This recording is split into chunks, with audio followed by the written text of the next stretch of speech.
Hail and well-met Slayers of Giants. Welcome to Tilting at Windmills.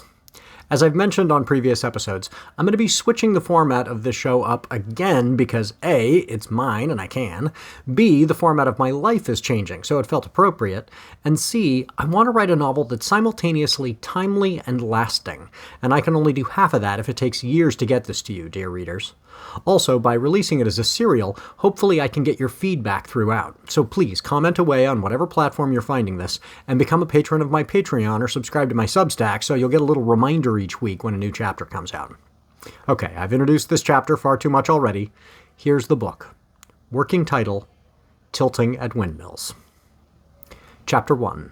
A Preface, a Prologue, and an Introduction. When Miguel de Cervantes wrote Don Quixote, he expounded at great length in the preface to the novel about whether or not any such preface was required, whether he was skilled or talented enough to write one, and whether or not the book would achieve the necessary literary value to be worthy of such a thing. Ultimately, he concluded a long preface was superfluous. The editor will endeavor to keep the number of footnotes to a minimum, and will refrain from including very long ones because ponderous jokes about the virtues of brevity get tedious after the third or fourth. The debate did not end in 1605, however. Not only is Don Quixote's preface still a subject of much debate and scholarship, but authors, editors, creative writing teachers, and the occasional highly opinionated reader continue to promulgate firmly held beliefs that prefaces, prologues, introductions, and many a first chapter or two are completely unnecessary.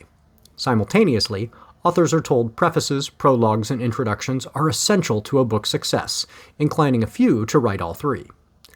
This book will elide the debate by beginning with a Chapter 1, which is called A Preface, a Prologue, and an Introduction, and this chapter will be all three in different ways.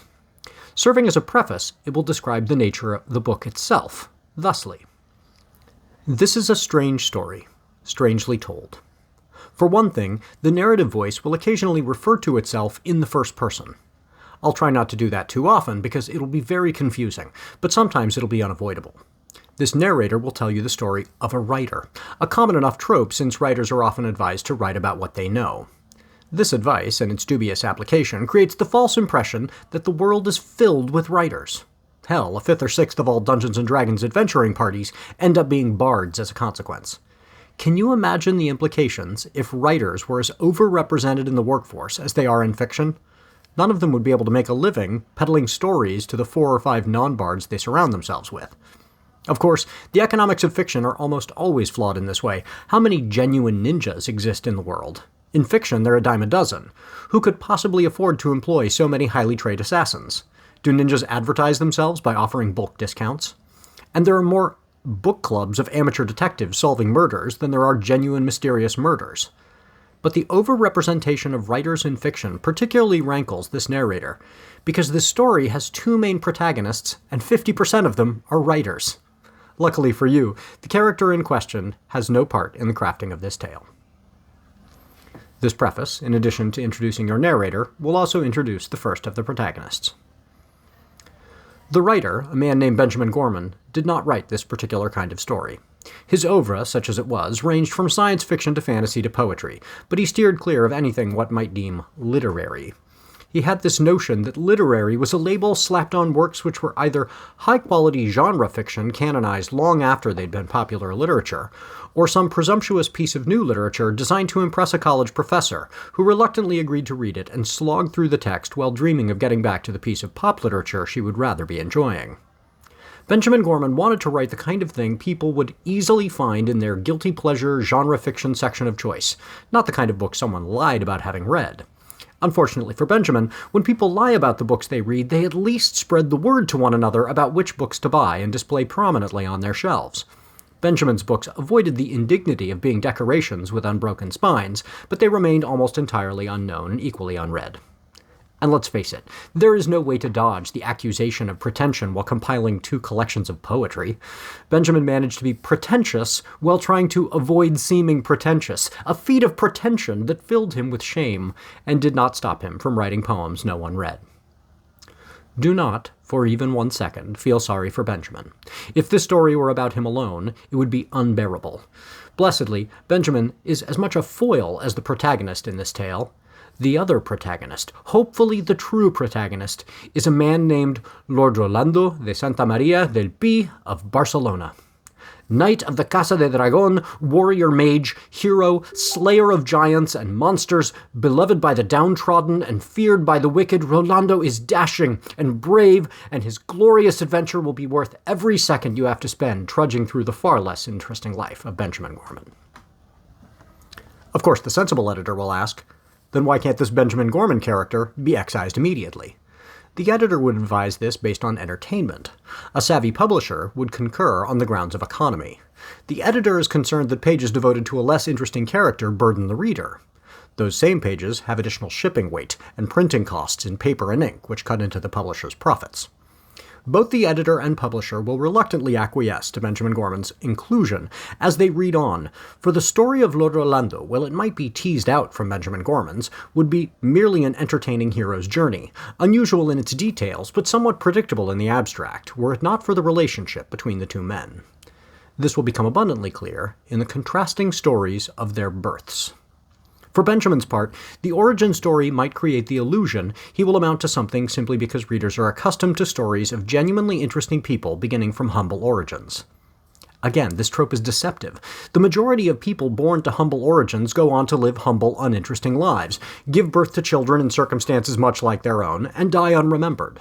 The humble origin story persists precisely because it seems so exceptional that someone who seems unexceptional should become exceptional. Benjamin was born in a town of 200 people in a rural part of the state of Michigan. In fact, one of the more interesting facets of his birth story is that he couldn't actually be born in that town. It was too small to have a hospital. So his parents drove 16 miles to a town with a population of 20,000, and there Benjamin joined the world of the breathing. See, if that's the interesting fact of Benjamin's birth, his story is dreadfully boring. In contrast, Lord Rolando de Santa Maria del Pi of Barcelona had the most remarkable birth, one that takes a page from Athena's and then one-ups it, like a story told by the guy at your office who only listens to break-room gossip long enough to interject a tale from his college days when he did something even crazier. And here, the preface will provide an altogether different story as prologue. Athena, as we all know, was the child of Zeus and the Titaness Metis. Zeus learned that if Metis were to give birth to a son, the boy would grow up to be more powerful than Zeus and would supplant him. Now, if someone walked up to you and told you your child would one day become greater than you are, you would probably be more inclined to dismiss the person as a crank, or you would say, Jesus, I hope so. I don't want her to be an assistant manager at a Nike outlet store, or a server at Olive Garden, or the CEO of a phone company which also sells hardware to governments committing genocide. Whatever you do, you would hope your child does something better. But Zeus was the king of the gods, so there wasn't room in the Olympian org chart for someone to be his direct supervisor. And Zeus had good reason to take this kind of prophecy more seriously than you would, since he'd overthrown his own father, and his father had overthrown his grandfather. Patricide was the family tradition, and Zeus wanted the cycle to be broken at just the right time for him. So, instead of waiting for his son to eat him the way his father had eaten his siblings, Zeus concocted a completely original way to prevent this from occurring. Just kidding, it wasn't original at all. He ate Metis. He turned her into a fly first. Why a fly? On the one hand, flies are small and therefore easier to swallow than, say, a fully grown pregnant Titaness. On the other hand, they are not known for tasting good. If Zeus had the power to turn her into anything, why not turn her into a delicious steak? He had experience turning himself into a cow on other extramarital adventures, so steak was on the menu. But he chose a fly. Probably because he'd seen paintings or sculptures of his father eating his siblings. They're ghastly. And since animation and film technology weren't invented, he couldn't see a moving image of a person eating a fly. He could only imagine. If such a thing were painted or sculpted from stone, the figure would seem to be consuming a peanut with wings or a grape. He'd probably seen lots of paintings and sculptures of gods eating grapes. And they were reclining and majestic and carrying just enough body fat to make a half-starved human jealous, but with physiques that said they could have sex for 12 hours straight if they could only be convinced to get up from their couches. So much better than the images of his father chewing on babies. And frankly, better than anyone looks while eating even the best steak. So he went with a fly. The physiology of a god need not be like that of a human, so we'll allow that Metis, once consumed, was capable of passing from Zeus's mouth and into his head somehow, but she was not capable of leaving through any of his orifices. Once ensconced in his head, a place which one presumes had room to spare, which you and I might fill with sports statistics and old phone numbers and better ways to eliminate pregnant concubines and their potential offspring, Metis gave birth. And then she did what most female characters choose to do in ancient myth, and disappeared from the story because she felt disrespected by a universe that didn't care if she existed anymore. Metis' child was a goddess of wisdom, so she accurately read the sexism of the world and knew she'd need to present herself in as masculine a way as she could in order to avoid the fate of her mother and all the other female characters whose names you can't remember. So she made herself a suit of armor, and a shield and a sword. All of this smithing demanded a lot of hammering, and since it occurred inside Zeus's head, it was very uncomfortable for him. The migraine only got worse when she'd finished the please don't ignore me just because I have a vagina suit, and started hacking and bashing her way out of her father's skull. Even before Athena's birth, since she was still technically inside her parent and thus a fetus, Zeus already treated her like many dads of daughters, in that he was completely confounded by her behavior when she was doing exactly what he would have done in her position. One imagines when she finally burst through his skull and emerged as a fully grown adult woman in a suit of armor, he took one look at her, shrugged, and said, "Girls, they never make any sense."